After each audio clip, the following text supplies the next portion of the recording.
Yogi Adityanath PM क्या, अब तो सीएम भी नहीं रहेंगे उत्तर प्रदेश के, क्योंकि लग रहा है कि बीजेपी ने बहुत भारी गलती कर दी जो धर्मेंद्र प्रधान का इस्तीफा दिलवा दिया था। क्योंकि अब एक और आंदोलन शुरू हो गया है जिसकी वजह से ऐसा लग रहा है कि वो सबसे बड़ी गलती थी बीजेपी के पिछले 12 सालों में। कैसे, वो मैं आपको बताऊंगा। और इस आंदोलन को अब कोई भी पार्टी सपोर्ट नहीं कर रही है, लेकिन इस आंदोलन में फिर भी हजारों की संख्या में लोग आ रहे हैं।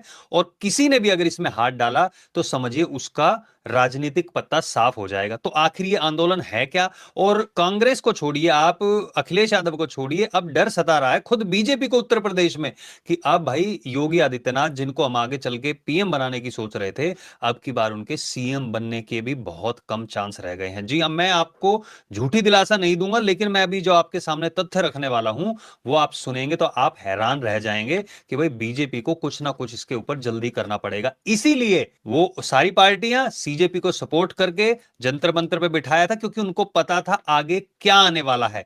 और इसका अंदेशा शायद बीजेपी को नहीं था, इसलिए वो अभी फंसे हुए नजर आ रहे हैं। एक राज्य में नहीं बात कर रहा हूं मैं, यहां पे 5 राज्यों के नाम बताऊंगा जिसमें उनकी सरकार गिरनी लगभग तय बताई जा रही है। तो इस वीडियो को अंत तक देखना और सब लोगों के साथ शेयर जरूर करना। एक छोटा सा सवाल है आप लोगों से, क्या आपको लगता है कि ये जो आरक्षण हटाओ आंदोलन चल रहा है अभी, क्या आप उसको सपोर्ट करते हैं, नहीं करते हैं? डिटेल में आपको जरूर बताऊंगा, लेकिन कमेंट सेक्शन में जरूर लिखिएगा। तो स्टार्ट करते हैं आज की वीडियो। देखिए, एक आंदोलन हुआ था सीजेपी का, वो सब लोगों ने देखा था, उसको सब पार्टियों ने भी सपोर्ट किया था, बीजेपी के अगेंस्ट था। इसलिए वहां पे हजारों लोग आए, 20 जुलाई को लोग आए, पुलिस की लाठीचार्ज हुई और उसके बाद वहां पे विदेशी मीडिया ने भी प्रोपेगेंडा चलाया कि स्टूडेंट्सों को मारा गया। उन्होंने ये नहीं दिखाया कि पुलिस वालों को भी पिटाई की गई थी। लेकिन अब एक और आंदोलन शुरू हो गया है जिसका नाम है आरक्षण हटाओ आंदोलन। कुछ लोग जो यहाँ पे होंगे, हमारे भाई बंधु होंगे, SC ST से भी होंगे, OBC से भी होंगे और कई समाज से होंगे, उनके लिए बहुत महत्वपूर्ण वीडियो है ये, ध्यान से सुनना आप लोग।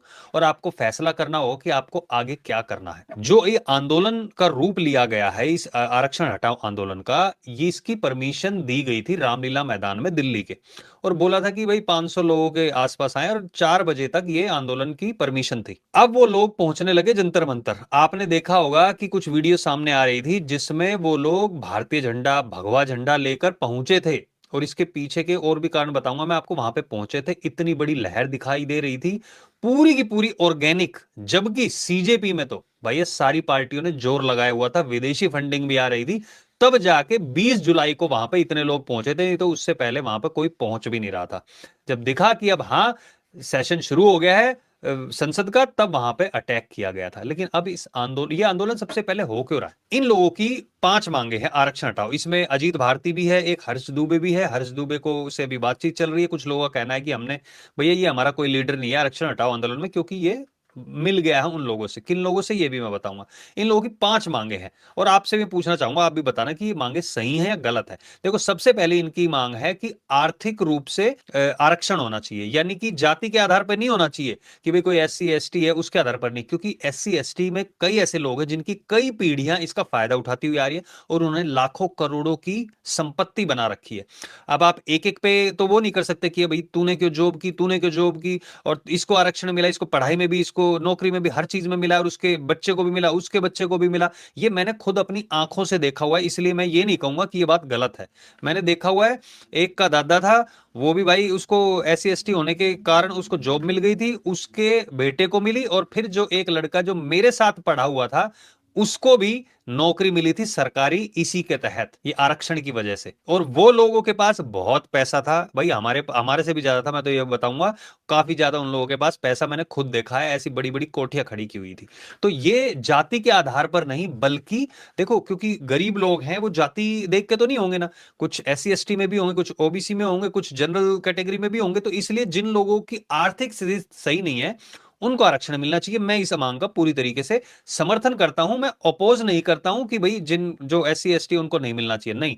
SC ST में भी बहुत सारे लोग हैं अभी भी जिनको आरक्षण मिलना चाहिए। कोटा विद इन कोटा, यानी कि जो लोग SC ST के अंदर भी हैं और उन लोगों को अभी तक फायदा नहीं पहुंचा है, जबकि कुछ लोगों को पहुंचा है। उस कोटे के अंदर भी एक कोटा बनाया जाए जो बहुत ज्यादा आर्थिक रूप से कमजोर है, उनको सबसे ज्यादा मदद दी जानी चाहिए। व्हाइट पेपर, अब व्हाइट पेपर का मतलब क्या है? इनका कहना है कि 80 साल से जो दिया हुआ था आरक्षण, देखो 1950 में भारत का संविधान लागू हुआ था, उसके अनुच्छेद 15 और 16 के अंतर्गत जो SC ST कम्युनिटी है उनको आरक्षण दिया गया था 10 साल के लिए। मैं आपको पहले ही बता देता हूं कि ये सिर्फ टेम्पररी 10 साल के लिए था, लेकिन बार बार उसको बढ़ाया गया। कांग्रेस की सरकार थी, वोटें लेनी थी, वो करते गए। उन्होंने कोई डाटा कलेक्ट नहीं किया, कोई नहीं देखा किसको नौकरी मिल रही है, पढ़ाई के लिए उनकी मदद की जा रही है नहीं की जा रही है, कुछ नहीं किया। 1990 में उसके बाद मंडल कमीशन बैठा और उन्होंने ओबीसी के लिए भी आरक्षण पारित कर दिया, ओबीसी को भी मिल गया आरक्षण। उसके बाद 2019 में 10% ईडब्ल्यूएस को, जो कि आर्थिक रूप से कमजोर है, उन लोगों के लिए, ये मैं मानता हूं ये चीज अच्छी हुई थी कि जो आर्थिक रूप से कमजोर है 10% उनके लिए रिजर्व रखा गया। होना ये चाहिए था 10 साल फिनिश होने के बाद, जैसे 10-10 साल के बाद ये रिव्यू होना चाहिए था कि भाई क्या हो रहा है क्या नहीं हो रहा है, कौन लोग इसका फायदा ले रहे हैं, होना चाहिए था। लेकिन 2019 में वो बना। अब ये आरक्षण बढ़ के फिर सुप्रीम कोर्ट ने इसके ऊपर रोक लगा दी कि भाई 50% से ज्यादा नहीं बढ़ सकता। लेकिन कुछ राज्यों में अभी भी 50% से ज्यादा इसको किया हुआ है। कुछ तो कॉलेजों में आपने देखा भी होगा, कई उन बच्चों को एडमिशन मिल जाता है जिनके पासिंग मार्क्स से भी कम नंबर थे। इसीलिए इन लोगों की नेक्स्ट मांग जो है वही है कि मिनिमम मार्क्स। आप जब आरक्षण देते हैं तो उसमें भी एक मिनिमम लेवल होना चाहिए। फॉर एग्जाम्पल, आप किसी भी चीज का एग्जाम हो रहा है, फॉर एग्जाम्पल IIT IIM का हो रहा है, मान लो उसमें मुझे नहीं पता पासिंग मार्क्स कितने उसमें, फॉर एग्जाम्पल मान लो उसमें 100 का अगर पेपर है तो उसमें 40%, 40 है मान लो मिनिमम। तो कई लोग हैं जो 40 से कम लेके आ रहे हैं, SC ST में, OBC में, किसी भी जाति में, उनको पास किया जा रहा है। तो मिनिमम रखो ना, मिनिमम की भाई चलो ठीक है आपको ग्रेस दी जाएगी, लेकिन इतने तो कम से कम आपको लाने हैं। उधर वो कोई चक्कर नहीं है, बस उनको सीटों का आरक्षण मिला हुआ कि भाई इतनी सीटें इनको मिलेंगी। आई थिंक वो बिल्कुल सही नहीं है। इससे क्या होगा, जो इतनी मेहनत कर रहे हैं जनरल कैटेगरी में बंदे, उनका तो अपने आप में ही कॉन्फिडेंस टूट जाएगा कि भाई हम क्या करें, और यही प्रॉब्लम हो रही है। और इसीलिए पांचवी जो इनकी मांग है वो ईडब्ल्यूएस को मजबूत किया जाए, यानी कि जिन जो लोग आर्थिक रूप से कमजोर हैं उन लोगों को SC ST लोगों की तरह ही फीस में कंसेशन दिया जाए, जैसे हॉस्टल प्रोवाइड किए जाते हैं उनको भी करवाए जाए। और ये आई थिंक सरकार के ऊपर है, सरकार को ये सुविधाएं लानी पड़ेंगी, बहुत सारे नए कॉलेजेस खोलने पड़ेंगे, स्कूल्स, सारा का सारा सिस्टम जो शुरू होगा वो नीचे शुरू होगा, यानी कि स्कूल से शुरू होगा। ये चीजें होनी थी भाई 1950 के बाद से ही होनी चाहिए थी, ताकि ये 1990 तक जब वो जरूरत पड़ी, ओबीसी वालों ने भी कहा कि भाई हमें भी ओबीसी का आरक्षण चाहिए, तब तक तो ये सॉर्ट आउट हो जाना चाहिए था 40 साल। अब लोग कहेंगे भाई बीजेपी की सरकार है अभी तक क्यों नहीं किया? भाई उस टाइम पे पॉपुलेशन इतनी थी नहीं, जब नहीं कर पाई ये, अब तो उससे कई सौ गुना पॉपुलेशन हो चुकी है। आप सोचिए 150 करोड़ पॉपुलेशन हो चुकी है। और इसका डाटा अभी अगर मैं आपको बताऊंगा आपके होश उड़ जाएंगे। और उत्तर प्रदेश में कैसे बीजेपी को नुकसान होने वाला है। कोई भी पार्टी इसमें आगे नहीं आ रही है, वो कह नहीं रही है कि हम इसका समर्थन करते हैं, या ना ये कह रही है कि हम इसके अगेंस्ट है। कोई कुछ नहीं बोल रहा है। क्यों? क्योंकि अभी इलेक्शन होने, किन राज्यों में? गोवा, मणिपुर, पंजाब, उत्तराखंड और यूपी में। मैं आपको इनका अगर वो बताऊंगा ना कितने परसेंट ये जातियां हैं और इनको आरक्षण की, आपके पैरों तले जमीन खिसक जाएगी। सबसे पहले तो यूपी का ही बता दूं आपको। इसमें जो SC ST OBC में आते हैं वो 80% लोग हैं। यस, 80% लोग उसमें आते हैं। तो यूपी में जो जनरल कैटेगरी के लोग हैं उनके साथ तो भेदभाव हो रहा है एक तरीके से, क्योंकि आर्टिकल में जब 15-16 में लिखा तो 14 में ये भी लिखा हुआ भारतीय संविधान के कि भाई किसी के साथ पार्शियलिटी नहीं होनी चाहिए। तो ये तो पार्शियलिटी हुई एक तरीके से। इसका मतलब तो ये होगा ना आर्थिक तौर पे होना चाहिए। तो मैं इनके साथ खड़ा हूं और मेरा किसी भी SC ST किसी के खिलाफ कुछ भी मेरा वो नहीं है। मैं बस ये चाहता हूं कि भाई जो लोग आर्थिक रूप से कमजोर उनको मदद की जानी चाहिए। अब भाई उत्तराखंड में देखिए आप 40% से लेके 45% के आसपास SC ST OBC इनके लोग आते हैं। पंजाब में 60%, मणिपुर में 65% और गोवा में है ये 35% के आसपास। भाई गोवा, मणिपुर, उत्तराखंड और यूपी, 4 जगह बीजेपी की सरकार है। पिछले बार जो इलेक्शन हुए थे यूपी में बीजेपी ने 255 सीट्स ली थी 403 में से। जीत के लिए चाहिए होती है सिर्फ 202। अगर बीजेपी ने ये कह दिया कि हाँ भैया यार आरक्षण हटाएंगे, कुछ भी चेंज करेंगे, 80% पॉपुलेशन वहां की जो है वो SC ST और OBC है। 100 सीटें मुश्किल हो जाएंगी बीजेपी के लिए। समझ में आ रहा है आपको? 100 सीटें। अखिलेश यादव कुछ क्यों नहीं कह रहा? अखिलेश यादव तो वो तो कहता है आरक्षण था, है और रहेगा। अरे भाई, राहुल गांधी तो कहता है कि हम प्राइवेट सेक्टर में भी कर देंगे आरक्षण। जब वहां पे ऑलरेडी पॉपुलेशन 80% है, यानी कि जो मेजोरिटी ऑफ द जॉब्स होंगी वो लोग कर रहे होंगे उसमें अप्लाई। लेकिन भाई पंजाब में 60% है, जहां पे वहां पे बीजेपी को 2% वोट मिली थी, ठीक है। अब उम्मीद लगाई जा रही है कि वहां पे बीजेपी कुछ अच्छा कर सकती है।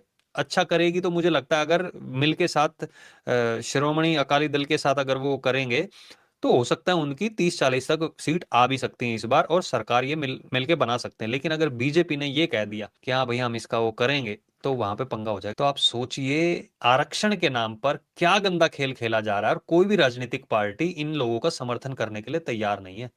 एक दिन का आंदोलन किया रामलीला मैदान पर बैठने के लिए, उसके बाद इनको लाठियां भांजी गई इन लोगों के ऊपर दिल्ली पुलिस के द्वारा, और 50 लोगों को हिरासत में ले लिया गया। अजीत भारती भी वहां पे पहुंचे हुए थे, और वो भी कह रहे हैं कि भाई नहीं, आरक्षण में रिफॉर्म होना चाहिए, और बिल्कुल रिफॉर्म होना चाहिए, किसी के अगेंस्ट नहीं बल्कि सब लोगों की भलाई के लिए होना चाहिए। लेकिन इसमें पेच फंसता है अभी।